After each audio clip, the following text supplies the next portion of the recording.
All right, guys, so here's 30 guiding principles to live by. These are things I've come up with over the past years. You may benefit from some of these. They're not all mine.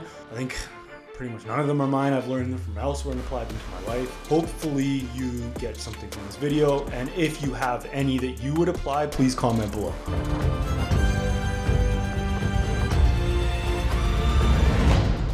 So a strong body is useless without a strong mind. I think we can agree on that. The point of health, of peak performance, of strength is to not only have an impact on the duration of your life, strength dramatically lowers the risk of all-cause mortality, for example, but to improve how well you live that life. That is, how much you achieve, experience, are able to endure, and your degree of victory. We train to win. If victory is the goal, you have to put as much effort into understanding how to think properly, effectively, and clearly. A great life is nothing more than a series of good decisions. Those decisions compound, yielding outsized and incredible results. It's compound interest applied to life. In investing, principles ought to guide your actions, not emotions. You sell when it aligns with your principles. You do the same when you buy. Life ought to be lived in the same way. Whether we're talking about big life decisions or seemingly insignificant decisions, they all matter. The small ones compound, the big ones may seem more dramatic and impactful, but the culmination of the small ones end up mattering just as much, but probably more. Principles then ought to influence how we make these decisions. So we have to train our minds to think clearly, to see the reality of a situation, the reality of the world and how it works, and in order to make the best decisions possible, in order to live the best life possible. Train your body, but also train your brain. So what follows is a list of mental models or facts of life that I've come by in my reading. None of them are my ideas originally, as I said before, nor are they new. They're proven over time, which is a good idea. We may not like them because they end up placing responsibility on us, removing excuses and forcing our hand to face our fears. But they're guidelines on how to live and how to think. All right, so here's 30 guiding principles to live by. Limitations are self-imposed, as are ceilings. We put these limitations on ourselves because based on who we've been thus far and what we think we're capable of. Spend time around super successful people and by and large you'll realize that they possess no greater talent, they just don't self-impose these limitations. Think big, then bigger. And trust yourself that you can solve the problem that is the thing you want to achieve. Hard work is a choice, not an innate ability. It also bridges the gap between any innate ability or lack thereof. It's a choice we face most minutes of most days that we continually have to choose. A simple way to operate is to do what you set out to do, always, regardless of how you feel. Every problem can be solved. What we lack is information, but that doesn't mean the information doesn't exist. It just means we don't have it yet. Be clear-minded and be patient. Don't freak out. Happiness exists on its own, not because of something. Thus, it's not something you can search for or obtain, but something you must allow to happen. That thing you want to buy or that thing you want to get won't bring you happiness. Next, you're only a victim if you see yourself as such. And in seeing yourself as such, regardless of reality, you become one. It's the worst state for a person to exist in because it relinquishes all control to the perceived oppressor. Confidence is a choice backed by evidence. If you do what you say you're going to do over a long enough period, you will believe you can do anything. A grand dream is earned by discipline in the moment. Small steps, frequently repeated, yield massive results. It's compound interest applied to life. A lack of physical struggle decays the body, but also the mind. You force yourself out of depression through struggle and discipline. You force yourself out of weakness through pain. Be both grateful for what you have while pursuing more. Not necessarily stuff, but abundance. Most people think it's an either-or approach, but you have to love what you have while also doing the work to see what you can get and become. Stuff is useless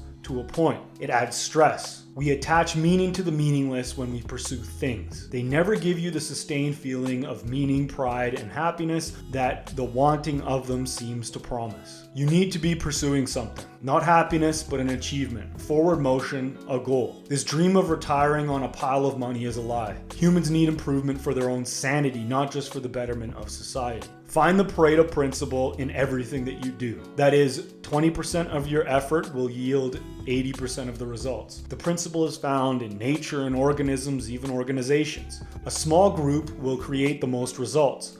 As an operating principle, figure out the few actions that yield the greatest returns and double down on those. Play games, don't chase. Life is filled with dichotomy. We have to have forward motion, but we'd be better off playing a game than chasing some end. Games are fun. We want to win them, we play our best and try our best, but they remain fun and playful. Play the wealth game, don't chase wealth. Play the achievement game, don't long for achievements of others so you can somehow compare to them. Desperation repels. It repels women and money. It repels family, friends, and peace. To the point before, play games, solve problems. Don't chase something thinking that your life will be incomplete without it, no matter if it's a wife or wealth, a title, or family. Comparison is the thief of joy, but also the thief of progress. Each of us is unique, which makes trying to play someone else's game utterly useless and destructive. Live your own life to the best of your ability. Don't chase the things your neighbor has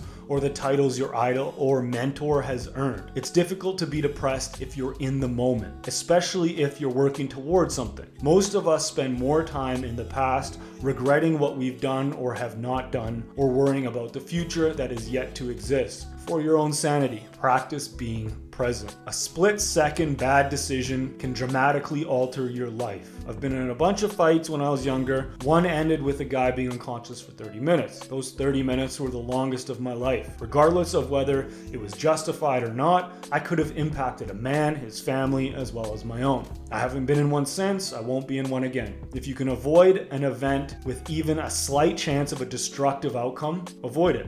Also, don't take things that alter your thinking. Don't get drunk, don't get high, don't even get blindly angry. Prioritize learning every day. The more you know, the more you'll be able to solve quickly. The more things you can solve quickly and effectively, the more you'll achieve and the better your life will be. We prioritize doing, but learning makes the doing more effective. The phrase "fuck it" is as powerful a phrase as there is in the English language. What do we really have to lose? A life spent in the pursuit of greatness, even if greatness isn't won, is the better life than one just spent in safety. Just get after it. Why not? Life is a game filled with a series of other games. Play it at the highest level you can. Peace is greater than happiness. Peace is what you're really after. Peace from negative thought patterns like envy, greed, fear, worry, sadness, weakness, desire, anger, and insecurity. Peace to live without the weight of these emotions. Peace to, well, live. Prioritize peace and watch happiness result. A man incapable of danger is not virtuous because he doesn't endanger anyone. Weakness is not a virtue. If anything, it's a sin. It's a waste of potential.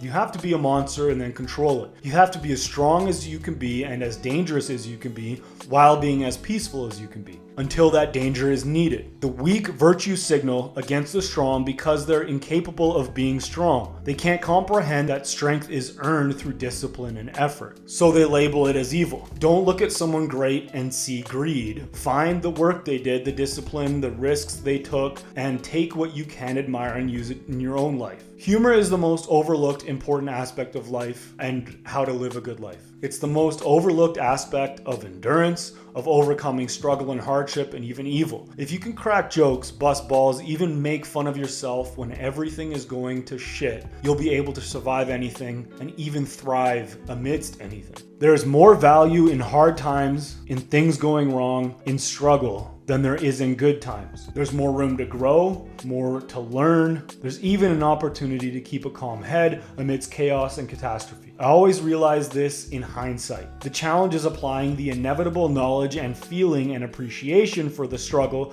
that comes after it is resolved to the present while you're going through it. If you can have a clear head while everyone else around you is going mad, you become not only robust in fending off failure because of the catastrophe, but anti-fragile as a result of something that would destroy most. You end up growing, evolving, improving because of the negative. If you can focus in the moment and focus in the long term, there's little that can stand between you and success in any realm. Our attention is constantly being pulled in different directions, more than at any other time in history. This makes focus in the short and long term even more beneficial as you set yourself apart from the majority of your competition. Make sure your beliefs benefit you. If you believe in hard work, you will hold it as a guiding principle. If you believe in merit, you will do what's necessary over a long enough period to earn what you want. If, however, you believe that the rich are evil, cheaters, or are lucky, the strong simply have better genetics, that nothing is earned, that everything is unfair,